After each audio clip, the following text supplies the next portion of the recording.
Hello बच्चों, let's read this question. The question says in England weights of babies in a large sample were taken. This is an example. For first one is directional selection, second one is disruptive selection, third one is stabilizing selection and last one is artificial selection. इस question में हमें पूछा गया है कि England में weights of babies लिए गए इन ए लार्ज सैंपल. तो ये एग्जाम्पल किसका हो सकता है? तो आइए देखते हैं सबसे पहले इस क्वेश्चन का की कॉन्सेप्ट जो है इस क्वेश्चन में हमारे हो जाएगा नेचुरल सिलेक्शन. नेचुरल सिलेक्शन की अगर हम यहाँ पे बात करें तो ये जो एक प्रोसेस होती है थ्रू विच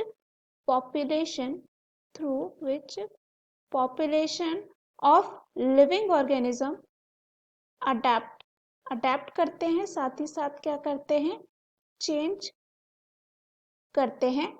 अब इंडिविजुअल जो होते हैं इन ए पॉपुलेशन वो नेचुरली क्या होते हैं, नेचुरली वेरिएबल होते हैं, यानी कि अलग अलग हो सकते हैं.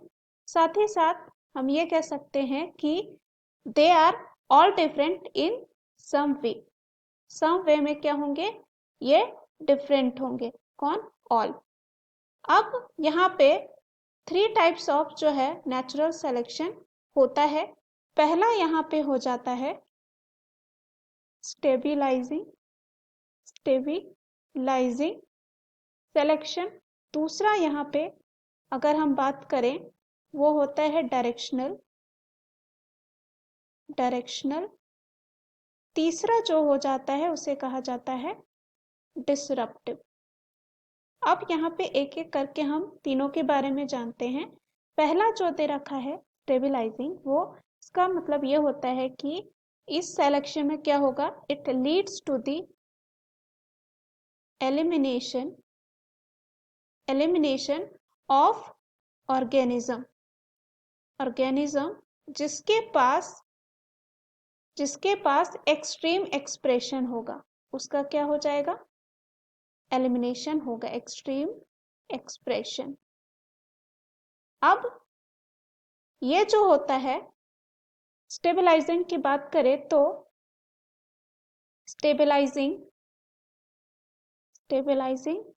जो होता है वो क्या करता है, मेंटेन करता है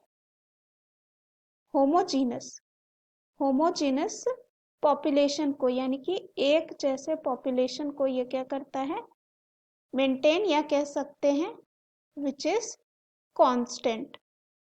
और ये फेवर करता है नॉर्मल फिनोटाइप को. अब यहाँ पे एग्जाम्पल यहाँ पे स्टेबलाइजिंग सिलेक्शन का ले सकते हैं, जैसे कि वेट ऑफ बेबीज.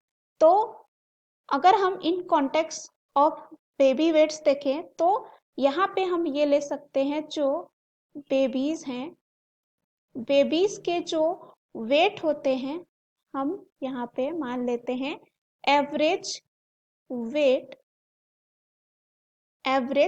वेट्स जो है उसके, अगर मान लीजिए कोई बेबी है उसका एवरेज वेट है तो उसका मोर चांसेस होता है, या कह सकते हैं मोर सर्वाइवल रेट होता है, और सबसे ज्यादा जो है क्या कर सकता है, रिप्रोड्यूस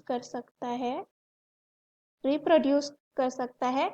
अगर हम कंपैरिजन करें जिसका बहुत ही ज्यादा हैवी वेट है, एक्सट्रीमली, और कह सकते हैं एक्सट्रीमली हाई हो, और जिसका वेट जो है क्या हो, लो, जिसका वेट क्या हो, लो, तो किसका ज्यादा चांसेस होगा, एवरेज वाले का, क्योंकि यहाँ पे एक्सट्रीमली हाई या लो वेट है तो उसकी सर्वाइवल रेट क्या होता है, लो होता है. तो यहाँ पे ये किसका हो जाएगा, स्टेबलाइजिंग सिलेक्शन का जो है एक एग्जाम्पल हो जाएगा. तो अगर हम ऑप्शन में चलते हैं तो पहला दे रखा है डायरेक्शनल सिलेक्शन. तो डायरेक्शनल सिलेक्शन में क्या होता है, इसमें जो सिलेक्शन होता है, और कह सकते हैं पॉपुलेशन में जो चेंजेस होती है वो एक पर्टिकुलर वन डायरेक्शन में होता है, और as there is a change in environment. अब जो एनवायरमेंट होता है वो यहाँ पे कंटिन्यूअस चेंज हो सकता है। क्या हो सकता है इसमें? कंटिन्यूअस चेंज हो सकता है। और इसमें जो ऑर्गेनिज्म होगा उसमें न्यू कैरेक्टर्स आ सकते हैं, टाइम के साथ न्यू कैरेक्टर्स आ सकते हैं। तो पहला हमारा गलत होगा। दूसरा है डिसरप्टिव सिलेक्शन। डिसरप्टिव सिलेक्शन में क्या होता है? ये टाइप ऑफ एक नेचुरल सिलेक्शन है जो फेवर करता है किसको? एक्सप्रेशन ऑफ सर्टेन ट्रेट्स को, ताकि ये क्या कर सके? इंक्रीज कर सके वेरियांस को किसमें? पॉपुलेशन में। अब यहाँ पे ये भी क्या होगा? गलत, क्योंकि ये जो एग्जाम्पल होगा वो किसका होगा? स्टेबलाइजिंग। तो यहाँ पे हम देख सकते हैं जो थर्ड ऑप्शन दे रखा है स्टेबलाइजिंग सिलेक्शन, जो इस क्वेश्चन का क्या होगा? आंसर होगा। आर्टिफिशियल सिलेक्शन की बात करें तो ये क्या होता है? ये जो है एक प्रोसेस होता है जिसमें क्या होता है, जो ह्यूमन जो होता है वो कॉन्सियसली सेलेक्ट होता है फॉर, और कह सकते हैं against particular features in organism. तो ये यहाँ पे अगेन क्या हो जाता है? गलत। So the right answer of this question is option C. Hope you understood it well. Best of luck.